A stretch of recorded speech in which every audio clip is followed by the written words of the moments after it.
Noget, jeg synes, der er særligt ved Gram Højskole, er, at vi har et enormt tæt fællesskab som elever, og der er nogle skønne værksteder, som vi kan benytte hele døgnet rundt, og at der er meget frie rammer til, hvad vi må, både sådan kreativt, men også rent fællesskabsmæssigt, hvad vi kan arrangere på skolen, og ja, både i timerne og uden for timerne. I min tid her på Gram Højskole, der har jeg haft keramik som værkstedsfag, begge perioder faktisk. Og så har jeg haft broderi og bevægelseslaboratoriet og juleprepping. Det er og syntepi, ja. Og det er alle sammen nogle fag, jeg har været virkelig glad for. Særligt keramik synes jeg virkelig har været enormt spændende. Jeg har valgt at tage keramik i begge mine værkstedsfag, fordi at jeg altid godt har kunne tænke mig at prøve at arbejde med leret. Det her med at få lov til at lære det at kende og kunne forme det og bruge det til en masse forskellige ting. Jeg synes, det er spændende det der med, at ler det ligesom ikke forgår. Hvis der er noget, der går galt, så kan jeg altid bare blande vand i det, og så kan man bruge det igen.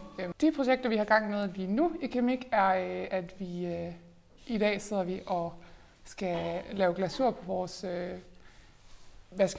de ting, vi skal have med til vores fernisering. Nogle af de ting, som jeg synes, der er, lidt både sjovt og trist på samme tid, er, at når man ligesom laver en brænding, så er der mange ting, der kan gå galt med vores keramik. Jeg har for eksempel lavet den her kande, som engang var en kande, men bunden er faldet af, og hanken er faldet af.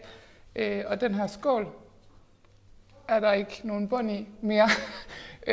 Og i stedet for bare at smide det ud, så har jeg valgt at bruge det til noget, hvor jeg så ligesom jeg har skrevet her, at det er en ideel skålsuppe. Det er ligesom for at bruge lidt noget humoristisk indover den, så at det er en læringsproces, det er vi i gang. Hvis jeg skulle anbefale, hvorfor man skal tage på højskole, så er det fordi, at det er et frirum, du lige pludselig får i dit liv, hvor at du kan gøre nogle af de ting, som du har interesse for, som ikke er en del af et uddannelsessystem, hvor at det handler om karakterræs og præstationer. Men her får man bare lov til at gøre de ting, man godt kan lide, og lære nye ting, uden at det behøver at være med et formål for et eller andet.